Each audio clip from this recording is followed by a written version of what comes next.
She did not cry when she saw his picture on the banner. She did not shout when she heard the applause. She did not even flinch when another woman stood beside him, smiling like she belonged there. She sat quietly in the third row and waited. This is not a story about noise. This is a story about patience. This is a story about silence used as a weapon. Welcome to BB Folktales. If this opening already has you hooked, please like, comment, and subscribe. Share this story with someone who loves deep, real-life drama.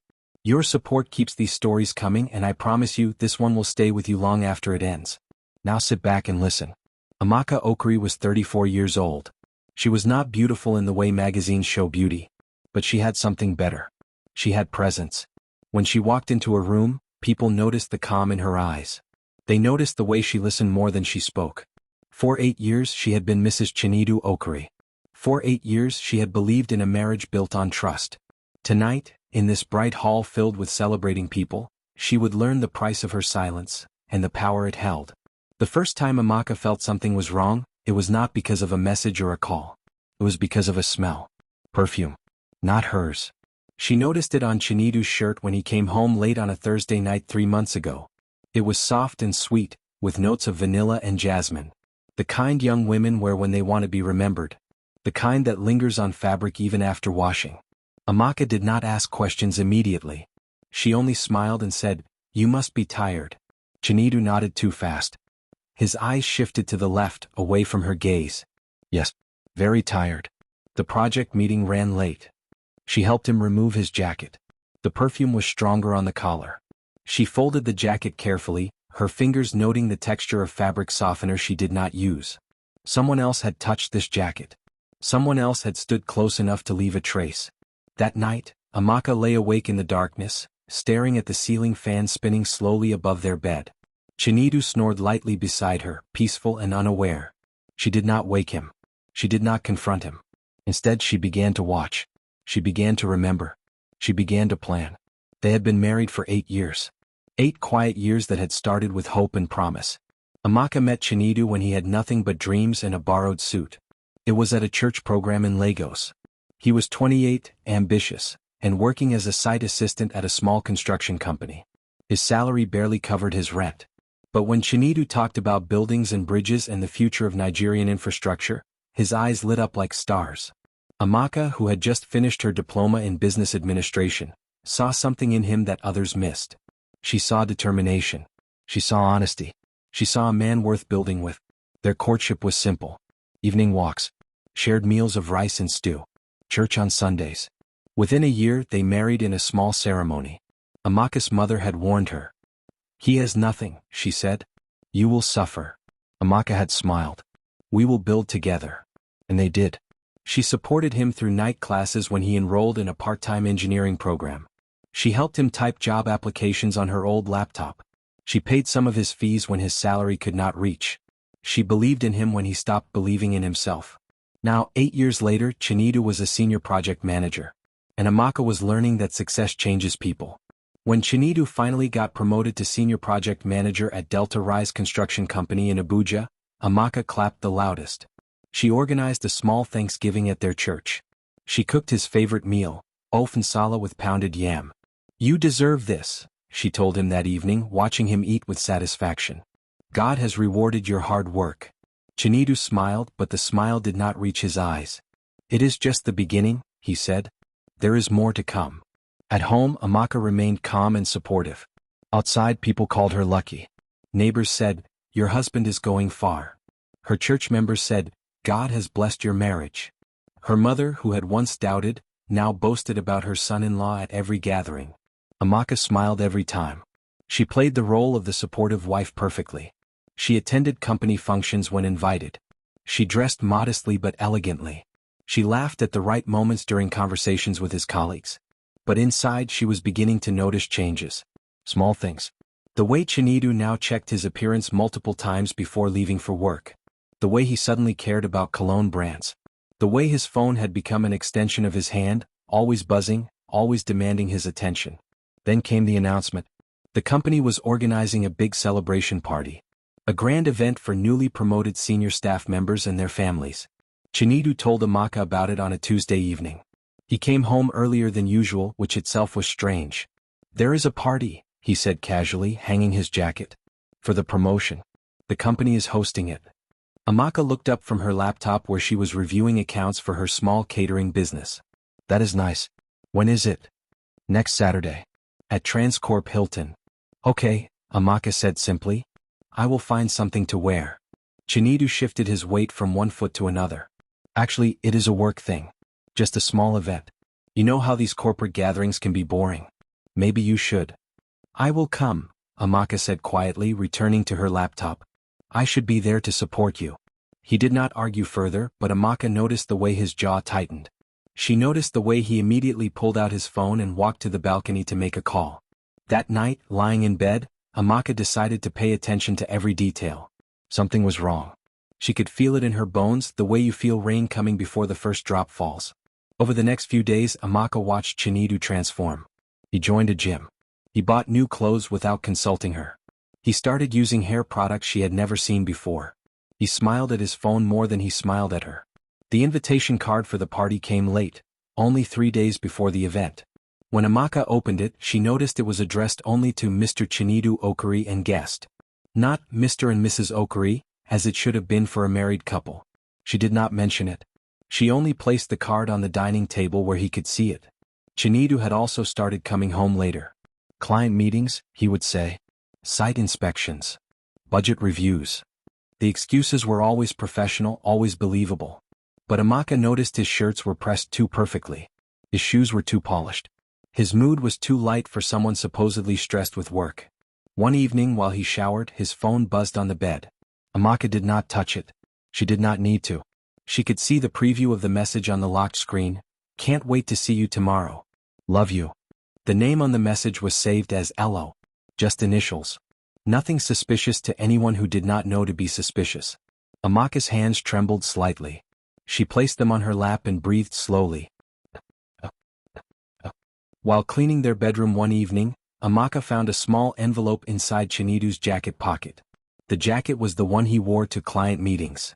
She had picked it up to take it to the dry cleaner when she felt the stiff paper inside. She pulled it out slowly. It was a card. Cream-colored, expensive, with gold lettering.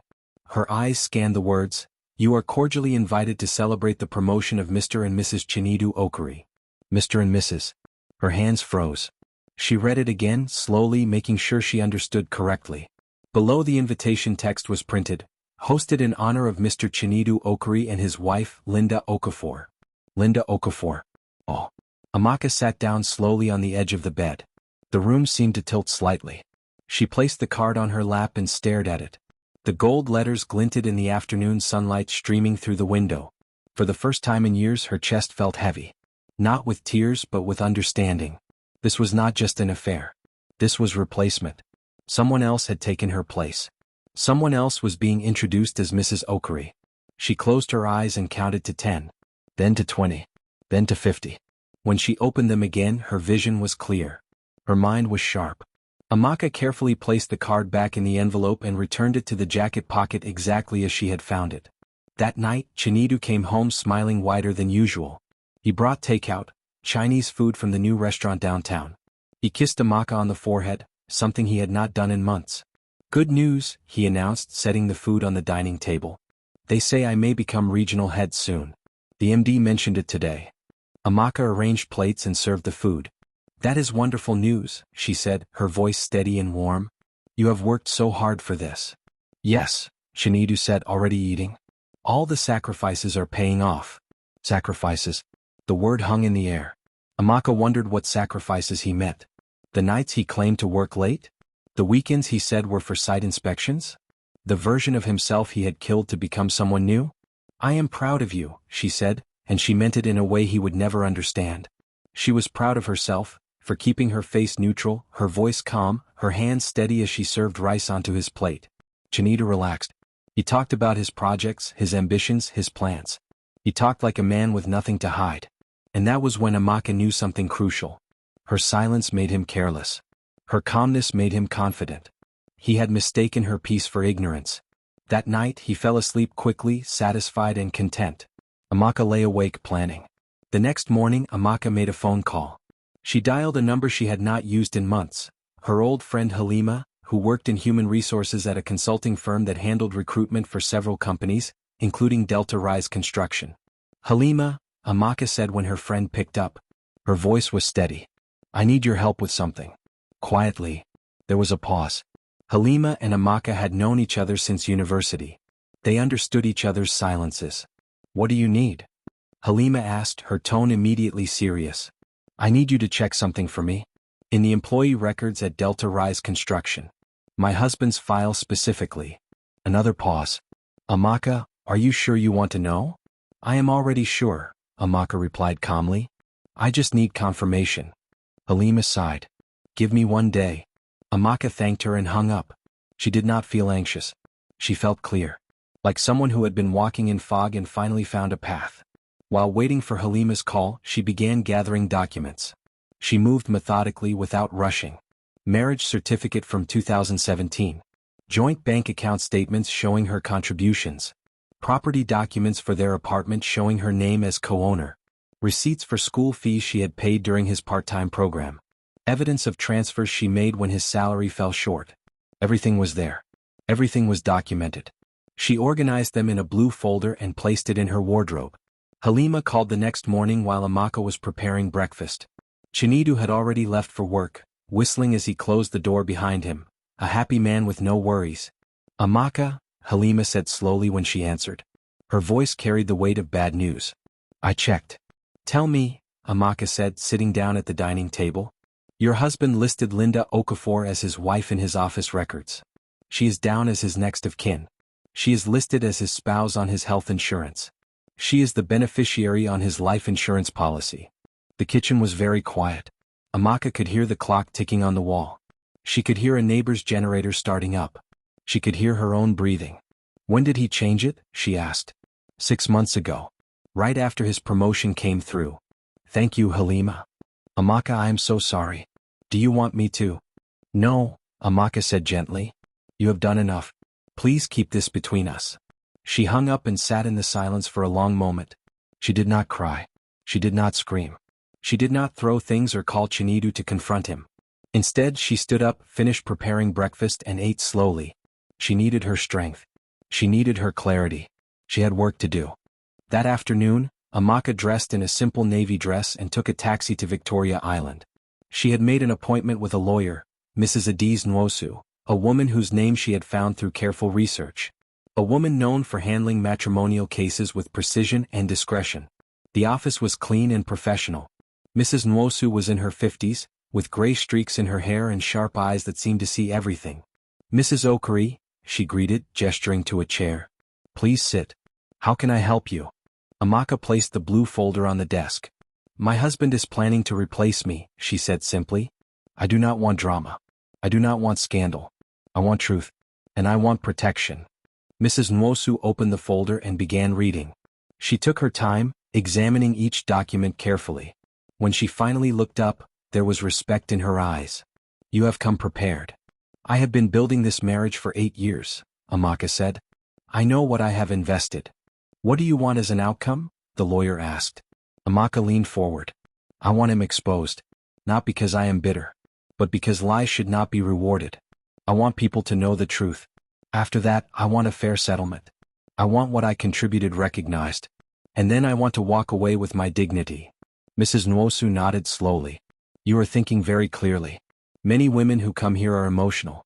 You are strategic. I have had time to think, Amaka said quietly. Now I need time to act. Over the next 3 days, Amaka and Mrs. Nwosu crafted a plan. It was simple but effective. They would attend the party. They would wait for the right moment. They would present the truth publicly, not with shouting or tears, but with documents and facts. The key, Mrs. Nwosu explained, is to make it clear that you are not the villain. You are not bitter or jealous. You are simply a woman stating facts. Let the documents speak. Amaka agreed. She practiced her speech in front of the mirror. She kept it short, calm, and factual. She did not add emotion. She did not add accusations. Just truth. Meanwhile, she continued acting normal at home. She cooked Chinedu's meals. She asked about his day. She smiled when he talked about the upcoming party. He had no idea what was coming. His confidence grew with each passing day. You do not need to come if you do not want to, he said on Friday evening, giving her one last chance to back out. These work parties can be boring. I want to be there, Amaka said, ironing his shirt for the party. I want to see you being celebrated. You deserve it. He hugged her from behind. You are a good wife, he whispered. Amaka closed her eyes briefly. Once, those words would have filled her with joy. Now they felt like stones in her chest. Thank you, she said softly. Saturday morning arrived bright and clear. Amaka woke early and prepared breakfast, pancakes, eggs, and tea. She ate slowly, savoring each bite. She did not know when she would have appetite again. Chinita was in high spirits. He tried on 3 different ties before settling on a blue one. He checked his hair multiple times. He whistled while shaving. Amaka watched him from the bedroom doorway, memorizing this moment. This was the last time he would get ready for an event thinking she was fooled. The last time he would look at her with hidden contempt. The last time he would underestimate her. You look handsome, she told him. Thank you, he said, adjusting his cufflinks. What will you wear? I have something ready, she said. She had chosen a simple blue dress, knee-length, modest, professional. No heavy makeup. No expensive jewelry. Just her wedding ring. She wanted to look like exactly what she was, a dignified wife. Not a woman seeking attention, but a woman seeking truth. Mrs. Nwosu had advised, dress in a way that makes you look trustworthy. People should look at you and think, this is not a dramatic woman. This is a serious woman. Amaka understood. This was not about fashion. This was about presentation. This was about war. They arrived at Transcorp Hilton separately. Chinidu had insisted on going early to help with arrangements. Amaka knew he wanted to arrive with Linda, to play the couple before his real wife appeared. She timed her arrival carefully, 30 minutes after the party started, when most guests would be settled but before the speeches began. She took a taxi alone. Mrs. Nwosu was already there, sitting discreetly in the back with 2 witnesses and a court clerk, all dressed as regular guests. The hall was magnificent. Crystal chandeliers hung from high ceilings. Round tables were covered with white cloths. Flowers were everywhere. A large banner hung at the front, celebrating our rising stars. Photos of the promoted employees were displayed, including a large portrait of Chinidu in his best suit, smiling confidently. Amaka paused at the entrance, steadying herself. Soft music played. Laughter filled the air. People in expensive clothes moved between tables, greeting each other. This was a celebration of success, of achievement, of the future. Soon it would become something else. A revelation. A reckoning. She walked in calmly, her small purse containing only her phone, some tissues, and a copy of her marriage certificate. The originals were with Mrs. Nwosu. Amaka found a seat in the 3rd row and sat down quietly. Then she saw them. Chinidu and Linda stood near the stage, surrounded by well-wishers. Linda was younger than Amaka, perhaps 28 or 29. She wore a bright red dress that hugged her figure. Her makeup was perfect. Her laugh was loud and confident. She held Chinidu's arm like it belonged to her, like she had earned the right to stand beside him. Chinidu looked happy. Truly happy. Happier than Amaka had seen him in years. He laughed at something someone said. He introduced Linda to colleagues. He placed his hand on her lower back possessively. They looked like a couple who belonged together. Young, successful, ambitious. The future. Something twisted in Amaka's chest. Not jealousy exactly, but something deeper. Grief perhaps. Grief for the marriage that had died without a funeral. Grief for the man she thought she knew. Grief for the years she had invested in building a life that was being dismantled behind her back. But she did not look away. She watched them carefully, studying their body language, their interactions. She noticed how Linda touched his tie. How he whispered in her ear. How they moved together like dancers who had practiced their steps. An older woman at Amaka's table leaned over. They make a lovely couple, do they not? His wife is so beautiful. Amaka smiled. Yes. Very lovely. She did not correct the woman. Not yet. The program began with a welcome address from the managing director. He spoke about excellence, dedication, and the company's bright future. Then he began introducing the promoted staff members one by one. Each person came to the stage, received a plaque, and gave a short speech. When it was Chinidu's turn, the applause was thunderous. He was clearly well-liked. He walked to the stage confidently, Linda beaming at him from the front row where she had been seated with others' spouses. Chinidu took the microphone. His voice was strong and clear. Good evening, everyone. I am deeply honored by this recognition. This promotion is not just my achievement alone. It belongs to everyone who believed in me. My colleagues who mentored me. My managers who gave me opportunities. He paused, looking directly at Linda. And most importantly, my beautiful wife who has been my support and my strength. The crowd erupted in applause. People turned to look at Linda, who stood up gracefully and waved, smiling. Cameras flashed. Someone shouted, "Speech from Mrs. Okari." Linda laughed and shook her head modestly, but she was glowing. She was basking in the attention. She was playing the role perfectly. Amaka sat very still in the third row. Her hands were folded in her lap. Her face showed nothing. But inside, a decision crystallized. It was time. Amaka stood up slowly. The movement was quiet, but something about it made people turn. Perhaps it was the timing. Perhaps it was the way she rose. Not aggressive, not dramatic, just deliberate. "Excuse me," she said. Her voice was not loud, but it carried clearly in the brief moment between applause and the next speaker. "May I say something?" The hall began to quiet. People turned to look at this woman in blue standing in the third row. Chinidu's face changed. The color drained from it completely. His hand gripped the microphone tighter. The MC, confused but trying to maintain professionalism, said, "I am sorry, ma'am, but we are in the middle of—" "It will only take a moment," Amaka said, already walking toward the front. Her steps were measured, her posture straight. Mrs. Nwosu stood up from the back, signaling the witnesses to be ready. Linda's smile faded. She looked at Chinidu with confusion. Chinidu's eyes followed Amaka, wide with fear. He knew. In that moment he understood everything. His happy evening was about to collapse. Amaka reached the front of the hall. She did not take the stage. She stood at floor level where everyone could see her clearly. The MC handed her a microphone, unsure what was happening but sensing this was important. The hall was now completely silent. "Good evening, everyone," Amaka began, her voice calm and steady. "My name is Amaka Okari. I apologize for the interruption, but I believe there has been a significant misunderstanding that needs to be corrected." Murmurs rippled through the crowd. People leaned forward. This was clearly not part of the program. "I am Chinidu Okari's legal wife," Amaka continued, her eyes scanning the room. "We have been married for 8 years. We wed in December 2017 at Holy Trinity Church in Lagos." Gasps filled the room. Linda's hand flew to her mouth. Chinidu tried to speak, but no words came out. His mouth opened and closed like a fish out of water. Amaka reached into her purse and pulled out a document. "This is our marriage certificate, signed and registered. I have the original here, and certified copies have been provided to your HR department as of this afternoon." Mrs. Nwosu stepped forward from the back, flanked by the 2 witnesses. She was now clearly identified as a lawyer. People's phones were out now, recording everything. "I am not here to make a scene," Amaka said gently.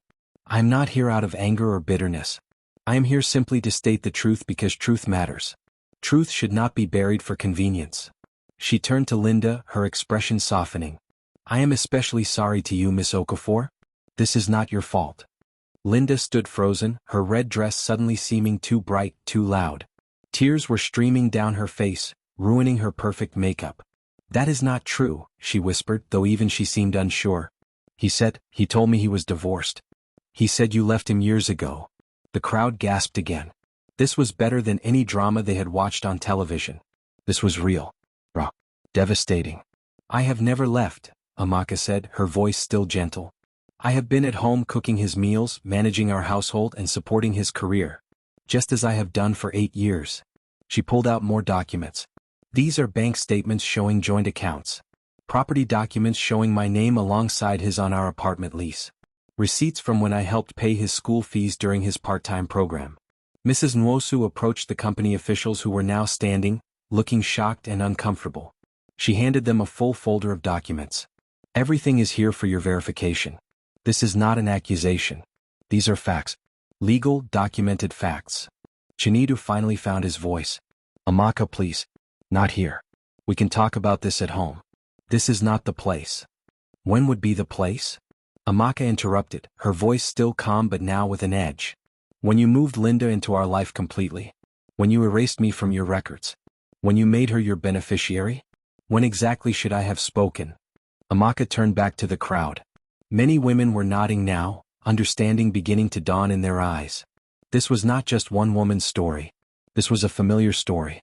The story of men who climbed ladders their wives built, then kicked those ladders away. I did not come here for revenge, Amaka said. I came here because silence has been my mistake. I stayed quiet when I first smelled perfume that was not mine. I stayed quiet when I found messages. I stayed quiet when I saw the signs. I thought silence was patience. I thought silence was wisdom. I thought silence would preserve my marriage. She paused, letting her words sink in. But I learned something important. My silence was not protecting my marriage. My silence was enabling his lie.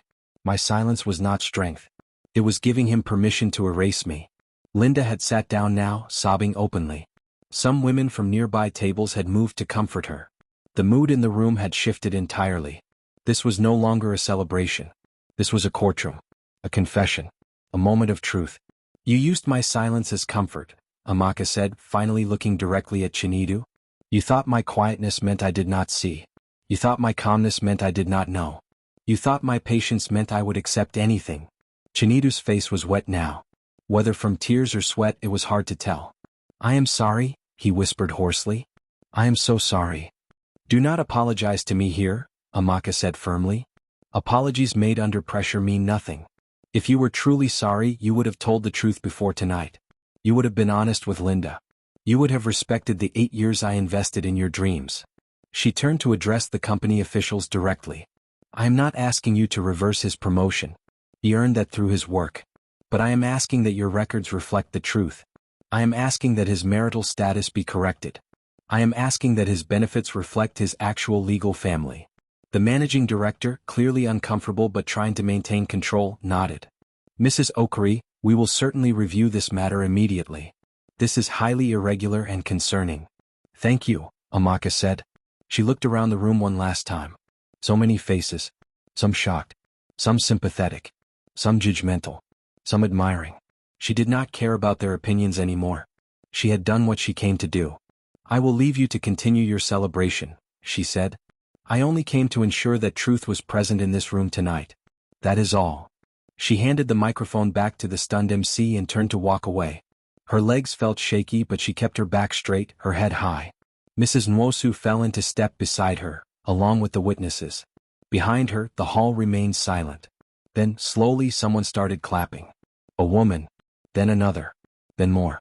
By the time Amaka reached the door, perhaps 20 or 30 people were applauding. Not everyone. Some people sat in shocked silence, others looked angry or confused. But enough people understood. Enough people recognized courage when they saw it. Amaka did not turn around. She did not acknowledge the applause. She simply walked through the doors and into the lobby. Her hands were trembling now, the adrenaline wearing off. Mrs. Nwosu guided her to a quiet corner. You did perfectly, the lawyer said, her eyes warm with approval. You were dignified, factual, and powerful. That is exactly what was needed. Amaka nodded, unable to speak yet. The reality of what she had just done was beginning to hit her.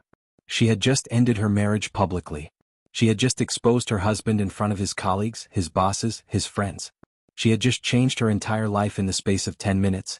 What happens now? She finally asked. Now we wait, Mrs. Nwosu said. The company will investigate. His records will be corrected. Linda will likely leave him. And we will proceed with the legal separation. With the evidence we have, you will get a fair settlement. You will get your share of everything you helped build. Amaka nodded again. I should go. Where will you go tonight? My sister's house, Amaka said. I called her yesterday. She is expecting me. Mrs. Nwosu hugged her. It was unprofessional perhaps, but necessary. You were very brave tonight. Many women would not have had the strength to do what you just did.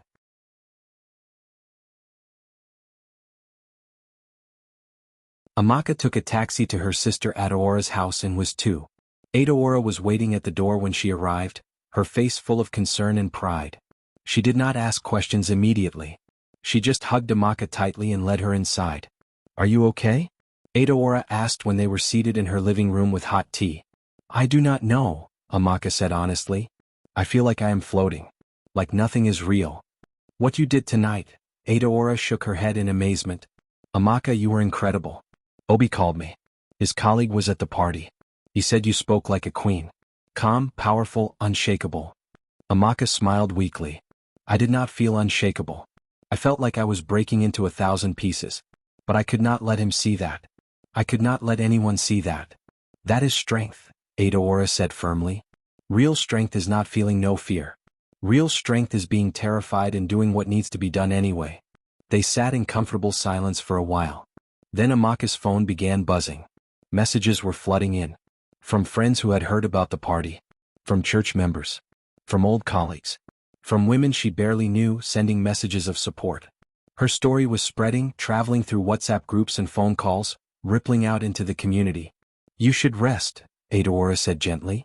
Tomorrow will bring more challenges. Tonight just rest. That night, lying in Adora's guest room, Amaka slept peacefully for the first time in months. No nightmares. No anxiety. No wondering and worrying. Just deep, dreamless sleep. She woke up to bright sunlight streaming through unfamiliar curtains. For a moment she forgot where she was. Then everything came rushing back. The party. The speech. The documents. The truth. She reached for her phone. 53 missed calls. 147 messages. She scrolled through them slowly. Chinedu had called 12 times. His messages progressed from anger to pleading to desperation. How could you do this to me? You have embarrassed me in front of everyone. We could have solved this privately. Please. Can we talk? Please. I'm sorry. I'm so sorry. Please come home. I love you. I never stopped loving you. Amaka read them without emotion. These words were too late.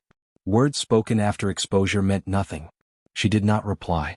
There were also messages from Linda. Just 2. I am sorry you had to do that. He lied to both of us.